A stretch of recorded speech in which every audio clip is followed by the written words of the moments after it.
So if you're in Mumbai right now, you definitely know what we're talking about. Yeah. The city is, well, once again, on red alert for heavy rainfall. That's right. And whether you're maybe stuck in traffic or just scrolling, trying to figure out if it's even safe to go out, this deep dive is really your essential shortcut. Our mission today really is to unpack this whole story, this significant story of Mumbai's monsoon deluge. We're drawing from all the latest info to bring you clarity, some critical insights, and practical advice on what's happening, what to expect, and look, most importantly, how you can stay safe. Indeed. And the India Meteorological Department, the IMD, they have issued that red alert. It covers Mumbai, Thane, and the nearby areas too. And red alert really means serious business, doesn't it? It absolutely does. It means extreme weather conditions are expected, so significant precautions are definitely warranted. Okay. The forecast itself points to heavy, maybe even very heavy rainfall expected throughout today and probably into tomorrow as well.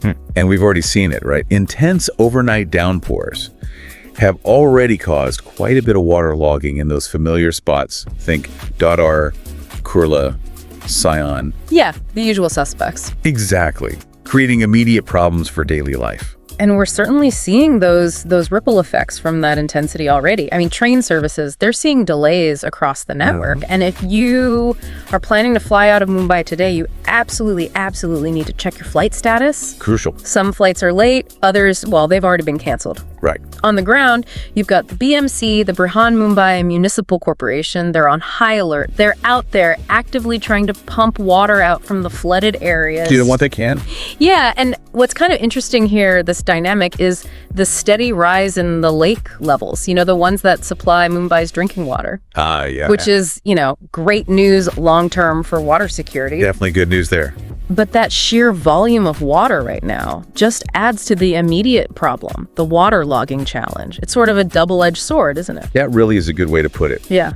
That dual perspective on the water level, it highlights this perennial challenge for Mumbai. This isn't just, a sudden thing. It happens every year. It's a recurring event. Yeah. And it's deeply rooted in the city's, unique geography.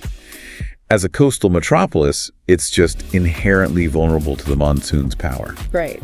And if you connect this to the bigger picture, you get this almost perfect storm of factors. You have the relentless heavy rain. Which we're seeing now. Exactly. Often coinciding with high tides, Right. which really hinders the drainage, makes it hard for the water to get out. Okay.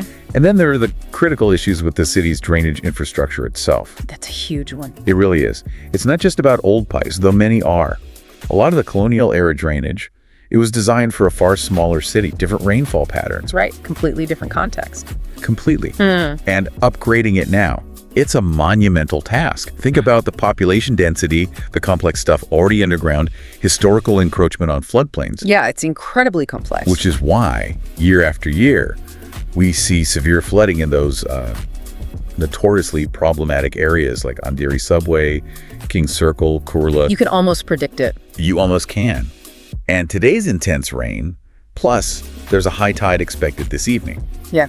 Well, that definitely has the potential to make the existing waterlogging significantly worse. So it's this systemic challenge really deeply tangled up with Mumbai's own growth story. But, beyond the infrastructure and the weather patterns, what I find compelling is how Mumbaickars actually live through this.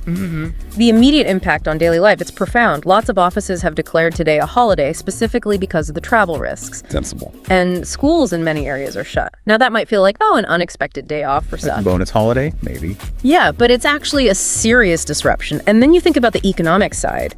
Street vendors, they're struggling. Footfall has just plummeted. Really tough for them. But then on the flip side, you see essential service providers like Zomato and Swiggy riders literally wading through knee-deep water just to make deliveries. It's quite a sight. It really is. And it's a sight many Mumbaikars know all too well.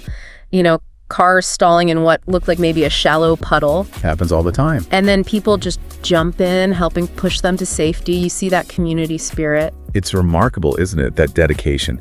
And it speaks directly to what people often call Mumbai resilience. That spirit, yeah. And look, it's not just some convenient catchphrase. It feels like a defining characteristic, really ingrained in the city's fabric. Why do you think that is? Well, perhaps it's born from just the sheer density, the necessity of community survival in a city that constantly tests its limits. It fosters this powerful sense of shared experience, mutual aid. Makes sense. And you see it in action everywhere. Yeah. People sharing umbrellas with strangers, locals pushing stranded cars, you mentioned that. Even the humble chai stalls, they have booming business as people seek warmth, comfort in the rain. A small comfort, but important. Absolutely. This unwavering willingness to help each other out, just keep going despite the adversity, it truly shines during these times. So given this is ongoing, let's shift to what steps you, our listener, should maybe be thinking about right now to stay safe. Right. Okay. Based on the current situation, the advice from authorities, if you are in Mumbai, the key safety tips are pretty clear. First, try to avoid any non-essential travel. Just stay put if you can. Yeah, probably the best advice. Before you even think about stepping out, always check the weather forecast. Stay updated. Keep refreshing those apps. Exactly. Make sure you know the BMC helplines too, just in case you need assistance. Good point. Have that number handy. And a really crucial one, do not drive through waterlogged roads. It seems obvious, but people do it. Yeah. It's just not worth the risk.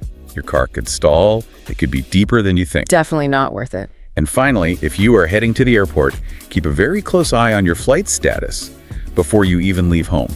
Check the airline website, the airport updates. Yeah, don't get caught out at the airport. Those are really crucial reminders, especially that one about avoiding waterlogged roads. It's a mistake people often make trying to navigate the city. They underestimate it. They do. And yes, while maybe a rain-declared holiday feels like a bit of a bonus, especially for families with kids, Sure. it's really important to remember this is a serious event. Safety has to come first, always. Absolutely. Looking ahead now, according to the IMD, these heavy rains, they're expected to continue for the next, say, 24 to 48 hours. So through tomorrow as well. Yeah, tomorrow is also looking quite risky. However, there is maybe a glimmer of hope. Oh, good. Chances of improvement are indicated for later in the week, so fingers crossed for that. Okay, something to look forward to. Yeah. So for the immediate future, what can you expect? More updates, definitely. More potential waterlogging, sadly. And hopefully, stronger preventative measures from the authorities as they continue to manage things. Right. Well, that brings us towards the end of this particular deep dive into Mumbai's monsoon situation. The main message really is stay safe, stay indoors if you possibly can, and most importantly, stay informed. Keep checking those updates. And, thinking about Mumbai's annual struggle with the monsoon, which, as we've discussed, isn't just about the Rhone itself, it's about these really complex urban planning challenges, climate adaptation. It makes you wonder, doesn't it? What deeper questions does this raise for you listening? Maybe about how cities evolve or the role of infrastructure, or maybe just that unwavering spirit of a place that constantly faces these massive challenges head on. It's definitely food for thought. It certainly is, something to mull over. Until next time, please take care out there.